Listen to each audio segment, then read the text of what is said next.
সকাল বন্ধুরা। তো তোমরা সকলে কেমন আছো? আশা করছি যে যেখানে আছো খুব ভালো আছো আর সুস্থ আছো। আজ নতুন আরও একটি ভিডিও তোমাদের সকলকে জানাই অনেক অনেক ভালোবাসা। আজকে হলো সোমবার আর এখন কিন্তু ঘড়ি কাটাতে সময় হয়েছে সকাল ওই 7টা। তো আজকের ব্লগটি আমি এই সকাল থেকেই শুরু করছি তোমাদেরকে সাথে নিয়ে। আশা করি আজকের ব্লগটি তোমাদের খুব খুব ভালো লাগবে। আজকে সকালে যদিও ঘুম থেকে উঠেছি ওই 6টার সময়, ভেবেছিলাম কি জানো তো, আজকে অনেকটা সকালে ঘুম থেকে উঠবো ওই ভোরবেলা। তো সেই ক্ষেত্রে আজকে না একদমই ঘুমটা ভাঙেনি আর উঠতেও অনেকটা লেট হয়ে গেছে। ওই 6টার সময় উঠেছি, চটপট করে সমস্ত কাজগুলো 1 ঘন্টার ভেতর সেরে নিয়েছি।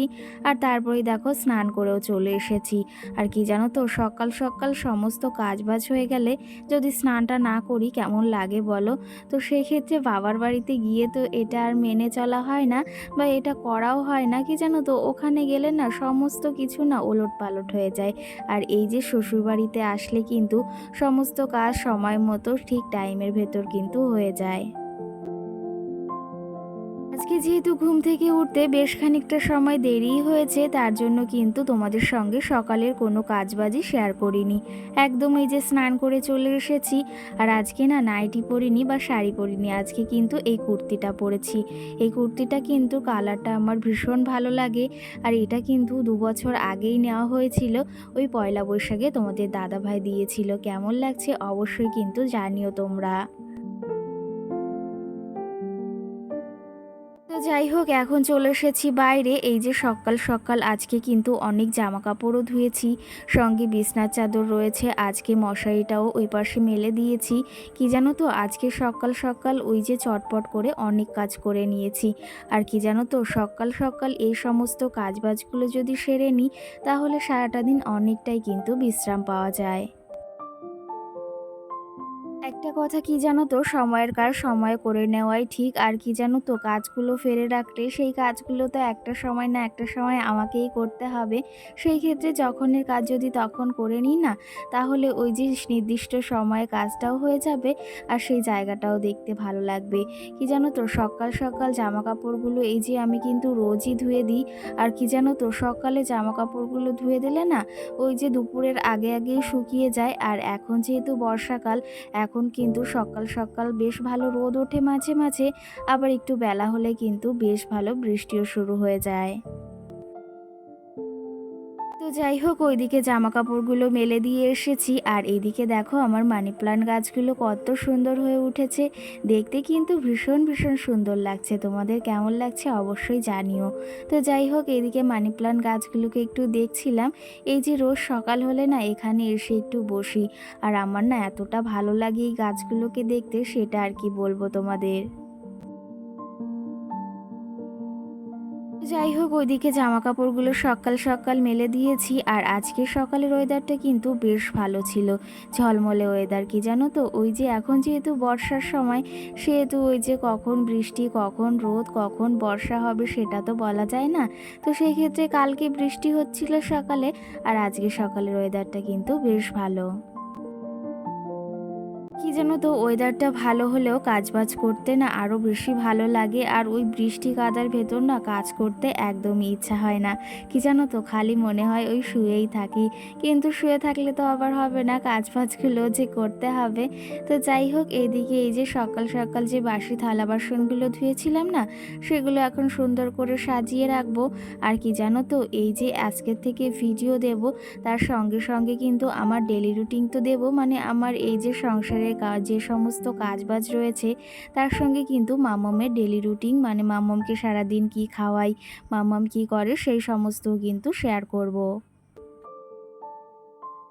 তো তোমরা কি এই ব্লগটি দেখতে চাও, বা আমার মাম্মামের ডেলি রুটিন, আমার মাম্মাম সারাদিন কি করে সমস্তটা তোমাদের সঙ্গে একটু একটু করে শেয়ার করব।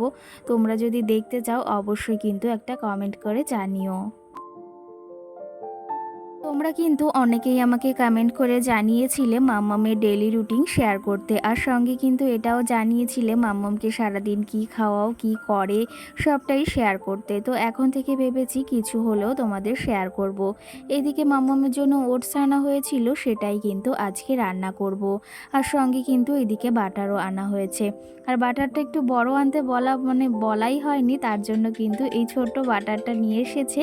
তো যাই হোক, এটা দিয়ে আপাতত কাজ চালানো যাবে, তারপরে ওই যে আবার বড় একটা আনা যাবে। এইদিকে কিন্তু মামামের জন্য ওটসটা নিয়ে নিচ্ছি। এখানে 6 চামচ মতো ওটস নিচ্ছি, মানে ওর যে পরিমাণ লাগবে তো সেই পরিমাণে আমি আজকে কিন্তু ওটসটা রান্না করব।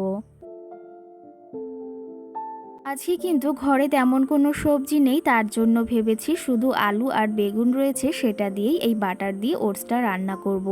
একদম খিচুড়ির মতো, কি জানো তো, এটা খেতে না ভীষণই টেস্টি হয়। আর সত্যি কথা বলতে আমারও খেতে কিন্তু ভীষণ ভালো লাগে, আর বাচ্চাদের তো অবশ্যই ভালো লাগবে। এদিকে দেখো একটু বাটার দিয়ে নিয়েছি, আর বাটারের সঙ্গে এই আলুগুলোকে একটু ফ্রাই করে নিচ্ছি। কি জানো তো, এর ভেতর একটু যদি ওই যে সঙ্গে কুমড়ো দেওয়া যায় না, তাহলে কিন্তু খেতে ভীষণ ভালো লাগে। কিন্তু পাকা কুমড়োটা যেহেতু ঘরে নেই, সেই জন্য ভাবলাম একটু আলু রয়েছে আর সঙ্গে বেগুন রয়েছে, সেটা দিয়ে আপাতত আজকে রান্নাটা করা যাক। এদিকে কিন্তু ওটসটা হালকা করে ভেজে নিয়েছি, আর এতে কিন্তু লবণ হলুদ দিয়ে নিয়েছি। আর এতে কিন্তু আমি কোনো ডাল ব্যবহার করিনি, তোমরা চাইলে কিন্তু ডালটাও ব্যবহার করতে পারো। এদিকে জলটা দিয়ে দিয়েছি, বেশ খানিকটা সময় ফুটেছে। এখন এই যে কেটে রাখা একটা বেগুন কিন্তু এতে দিয়ে দিলাম। এদিকে তো মাম্মামের খাবারটা আর সঙ্গে ওই যে আমার চাটাও বসিয়েছি। সকাল সকাল চাটা না হলে তো আবার হয় না, তো সেই ক্ষেত্রে মাম্মামের খাবারটাও সঙ্গে বসিয়ে দিয়েছি। আর এই যে ওটসগুলো প্যাকেটে রয়েছে, সেগুলো আবার কৌটাতে ঢেলে দিলাম। না হলে এখন যে পরিমাণে পিঁপড়ের উৎপাত হয়েছে সেটা আর কি বলবো, এগুলো অন্তত না হলে পুরো নষ্টই করে দেবে। এগুলো কৌটায় ভরে নিলাম। আর কি জানো তো, ওই যে আগের দিন শ্বশুরমশাই কাঁকরোল দিয়ে গেছিলেন, সেই কাঁকরোলগুলো তো রয়েছে, আর সঙ্গে তোমাদের দাদাভাই কালকে কটা বেগুন তুলেছিল গাছ থেকে, সেগুলো রেখে দিলাম। আর এই যে এদিকে শ্বশুরমশাই আগের দিন কাঁকরোল দিয়েছিল, সেই কাঁকরোলগুলো তো রয়েছে, আর সঙ্গে আমাদের গাছ থেকে তোমাদের দাদাভাই কটা বেগুন তুলেছিল, তো সেই বেগুনগুলো ওই যে রেখে দিলাম। আর সঙ্গে এই যে বাজার থেকে কালকে কটা লঙ্কা নিয়ে এসেছে। কি জানো তো, এই লঙ্কাগুলো বেশ ভালো, কিন্তু ওই যে কিছু কিছু লঙ্কা আছে এতটা পরিমাণ কচি, সেগুলো বড় হওয়ার আগেই না গাছ থেকে তুলে ফেলে। তো সেই ক্ষেত্রে ওগুলো একটুও ঝাল হয় না, আর তরকারি খেতেও কিন্তু একদম ভালো লাগে না। কিন্তু ওই যে আমাদের কিছু করার নেই, বাজারের এই খাবারগুলো বা এই সবজিগুলোই আমাদের খেতে হয়। যদি ওই যে বাড়িতে চাষ করা যেত না, তাহলে কিন্তু বেশ ভালো হতো।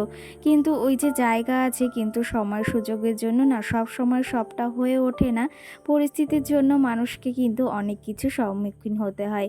তো যাই হোক, মামামের ওটসটাও ওইদিকে হয়ে গেছে, সঙ্গে এইদিকে আমার সকাল সকাল চাটাও কিন্তু হয়ে গেছে। এখনও কিন্তু তোমাদের দাদা ভাই বা মাম্মাম কেউই ঘুম থেকে ওঠেনি। এখন একটু নিলিবিলি বসে চাটা খেয়ে নেব, আর ওইদিকে তো ভাতটা বসিয়ে দিয়ে এসেছি। আজকে ভেবেছি একটু ডিম দিয়ে আলু দিয়ে তরকারি রান্না করব, আর সঙ্গে ওই যে একটু চাল কুমড়ো ভাজা করব। আর আজকে তেমন কিছু কিন্তু রান্না করব না। তো চলো তবে এখন একটু নিলিবিলি বসে চাটা আগে খেয়ে নিই, তারপরে যে সমস্ত কাজগুলো রয়েছে সেগুলো তো সারতেই হবেই এক এক করে। যে সকালে ঘুম থেকে উঠে কিন্তু এই সংসারটার জন্যই খেটে যাচ্ছি। আর কি জানো তো, একটা সাধারণ ঘরের গৃহবধূ সোনার সংসার গড়ে তোলার জন্য কিন্তু তার সংসারের সমস্ত কাজবাজ তো করে অবশ্যই, তার পাশাপাশি তার সংসারটা কিসে ভালো থাকবে, সংসারটায় কোন কাজটা ভালো হবে, সেই সমস্তটার দিকে কিন্তু অবশ্যই খেয়াল রাখে।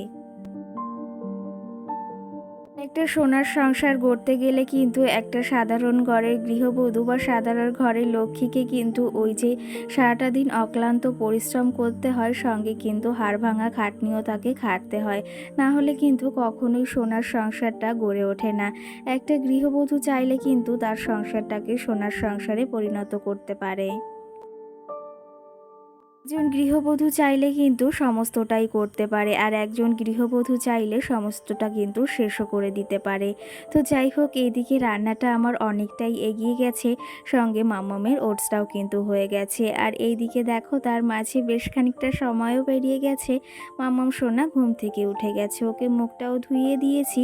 আর এখন ওকে এই যে চুলটা আঁচড়ে দেব, একটু ফ্রেশ করিয়ে দেব, তারপরে মাম্মামের যে ওটসটা রান্না হয়েছে ওকে খাইয়ে দেব। এখন কিন্তু ঘড়ি কাটাতে সময় হয়েছে ওই ৯টা, আর ওর পাপাও কাজে চলে গিয়েছে, আর আমার রান্না বান্না ওইদিকে কিন্তু হাফটা হয়ে গিয়েছে। তো চলো তবে এখন মাম্মামকে খাইয়ে দিই, আর সঙ্গে ওর দুপুরের রান্নাটাও সারতে হবে, আর তোমাদের কিছু কমেন্টেরও রিপ্লাই দেওয়া যাক। কালকের ভিডিওতে তানি নামে একটা বোন আমাকে কমেন্ট করেছে, তোমার ভিডিও ১ মাস ধরে দেখছি আর আমার কিন্তু খুব ভালো লাগে। সেই ক্ষেত্রে অসংখ্য ধন্যবাদ বোন। আর তুমি যে এই যে প্রথম কমেন্ট করেছো, তো সেটা দেখেও বা শুনে আমার ভীষণ ভালো লাগলো। আর তুমি যে আমার ১ মাস ধরে ভিডিওটি দেখছো, এতে কিন্তু আমি ভীষণ খুশিও হয়েছি। সঙ্গে কুসুম ডেলি লাইফস্টাইল নামে আমাকে একটা বোন কমেন্ট করেছে, তোমার ভিডিওগুলো খুব ভালো লাগে দিভাই। সেই ক্ষেত্রে অসংখ্য ধন্যবাদ বোন, ভিডিওটি দেখার জন্য আর এই যে সুন্দর একটা কমেন্ট করার জন্য। সঙ্গে দেবলীনা বিশ্বাস নামে বোন আমাকে কমেন্ট করেছে, কমেন্টটা হচ্ছে, তোমার মেয়ের বয়স কত? তো আমার মেয়ের বয়স কিন্তু এই যে 2.5 বছর। আর তোমাদের সঙ্গে এই যে একটু একটু করে মাম্মামের ডেলি রুটিন শেয়ার করছি, তোমরা অনেকেই জানতে চেয়েছিলে, তার জন্য কিন্তু। তো যাই হোক, এদিকে মাম্মামের দুপুরের খাবারটা রেডি হয়ে গেছে। খাবার বলতে এদিকে ওর তরকারি রান্না করেছি আজকে কিন্তু কাঁকরোল দিয়ে, আর সঙ্গে এদিকে রুই মাছ দিয়ে ওর জন্য একটা পাতলা করে আলু দিয়ে তরকারি করেছি। এখন কিন্তু ঘড়ি কাটাতে সময় হয়েছে ওই 11:30 মতো, আর মাম্মামকে এর মাঝে স্নান করিয়ে নিয়ে এসেছি, আর আমার কিন্তু ওই দিকের সমস্ত কাজও সেরে নিয়েছি। আর এই টাইমটাতে মাম্মামের পেছনেই কিন্তু আমাকে সময়টা দিতে হয়। ওকে স্নান করিয়ে দিয়েছি, এখন ওকে এই যে একটু রেডি করিয়ে দেব, তারপরে ওকে আবার খাওয়াতে হবে। আর তার আগে চলো, তোমাদের অনেক কথাও বলবে মাম্মাম। তার সঙ্গে দেখো, আমার মাম্মাম সোনা কিন্তু মিষ্টিভাবে রেডি হয়ে গেছে। তোমার স্নান হয়ে গেছে? তাই? তোমার তো সকালে খাওয়া হয়ে গেছে, এখন দুপুরবেলা তোমার জন্য মাছ দিয়ে তরকারি রান্না করেছি, তুমি সেটা খাবে। হ্যাঁ, এবার একটা ছড়া বলো তো, তুমি নতুন নতুন বলো তো। নতুন নতুন কায়দা করি ছোট মেজেছে পাপাইতে সেরে মে নাইতে মেছে কে থেকে তারপরে তারপরে এবার নমস্কার করো, এদিকে নমস্কার করো, নমস্কার। না না, ঠাকুরকে করবে, করো করো। ওরে বাবা রে, হ্যাঁ ঠিক আছে, ঠাকুর তোমাকে ভালো রাখবে না। টাটা দিয়ে দাও, বলো টাটা মিমিরা। বলো আমি এখন ঘুমু দেব খাওয়া দাওয়া করে। টাটা। এর মাঝে বেশ খানিকটা সময় পেরিয়ে গেছে, এখন কিন্তু সন্ধ্যা হয়ে গেছে। আর এইদিকে দেখো, ফুচকা নিয়েছি পাশের বাড়ি একটা বোনকে দিয়ে, ভীষণই খেতে ইচ্ছা হচ্ছিল, অনেক দিন না ফুচকা খাওয়া হয় না। তো চলো তবে এগুলো এখন নামাই, আর সঙ্গে তোমাদের আরও দুটো কমেন্টের রিপ্লাই দেওয়ারও রয়েছে। প্রীতি নামে একটা দিদিভাই আমাকে কমেন্ট করেছে, তোমার ঘরটা আমার ভীষণ ভালো লাগে। সেই ক্ষেত্রে অসংখ্য ধন্যবাদ দিদিভাই। আর সঙ্গে কিন্তু আর একটা কমেন্টও এসেছে, সেই কমেন্টটা হচ্ছে, আমারও চা না খেলে কিন্তু একদম ভালো লাগে না, কি জানো তো, এটা আমারও হয়। তো চলো তবে এদিকে এখন ফুচকাটা খেয়ে নিই, আর ব্লগটিও বেশি বড় করব না, এখানেই শেষ করছি। সকলকে টাটা।